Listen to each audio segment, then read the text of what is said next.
What a game. How many of you out there in TV land thought that when the Sixers had a 30-point lead that we would be sweating free throws by LeBron James at the end of regulation, misses the second, intentionally misses the third, and Larry Nance almost tips that baby in for the tie? Oh, my goodness, what a game. And the 76ers, with the win, a huge win, have now leapfrogged Cleveland into third place in the East. And here is this final sequence. LeBron James fouled by Robert Covington. Did you think that was on the floor? I thought it was on the floor, but if I'm Robert Covington, I'm trying to grab him and be close to him earlier than that. And good job by Kevin Love. You got to give him credit for that pass.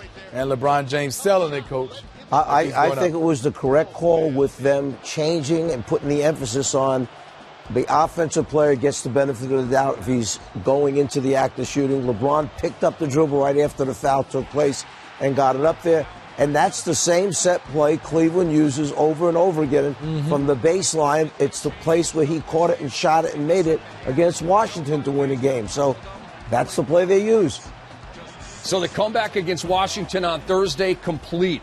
Could they pull off the comeback here against Philly? Again, down 30, late stages of the first half. And LeBron James here obviously going to intentionally miss. And Smitty, take us through it. Let's watch the move by Larry Nance on the far side on the block.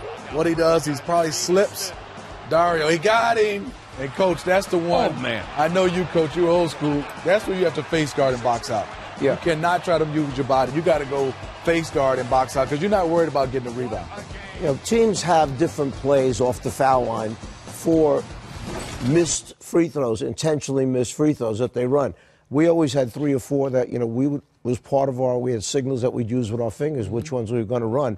I remember losing a game to the 76ers when Dr. J caught an intentional miss by Doug Collins. Maurice Cheeks came over, gave him a little brush screen from behind the three-point line. Here comes Dr. J flying in. Doug Collins hit it perfectly off the front of the rim. Dr. J caught it in the air, shot it, tied the game. We lost in overtime. Coach, on that play, though, if you're Dario Saric and you're trying to box out, there's no way you're trying to get your body. You got to go in. You have to call a foul on me. I got to almost grab you with 2 hands to making sure you don't move. Exactly. It's a free-for-all going for the ball. That's what it is. What a game. It is an exhale number here tonight. And speaking of numbers, LeBron James, a 40-point triple-double. Ben Simmons, a 25-point triple-double. It is the 3rd time in league history that this has happened. The other times, West and Pettit did it back in 1961, and McGrady and Kidd did it back in 2003. It is one of the rarest statistical combinations in NBA history, and we just saw it tonight. I mean, what a fantastic game, Coach, to see both these guys. Obviously, LeBron James in his 15th year, Ben Simmons in his redshirt rookie year, just come out and completely dominate this game in all facets. We talk about the total package.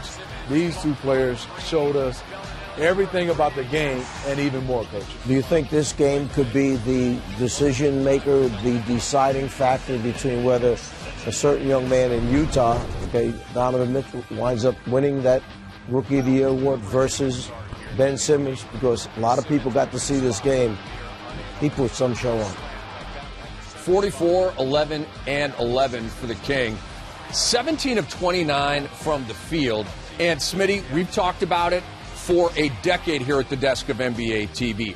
The one little weakness that LeBron has, he's not a terrible free throw shooter, but he's not an automatic free throw shooter. And we've been talking about this for years. And everybody has, and you said it best. I mean, he's improved, he's average, but I think that's the one Achilles heel because if you look at one thing you want to nitpick, is that free throw shooting for him. And it came down to right now, he had to knock down 3. That's not easy for guys that shoot 85 to 90 to knock down 3 just to tie. And unfortunately for the Cavs and LeBron, he couldn't knock down that second one. And you think about Ersan Ilyasova, 77% free throw shooter for his career, right around where LeBron is for his career. Ilyasova went bang, bang, and those were huge. It put him up 3. That led to the sequence that had LeBron at the line, down 3 with a chance.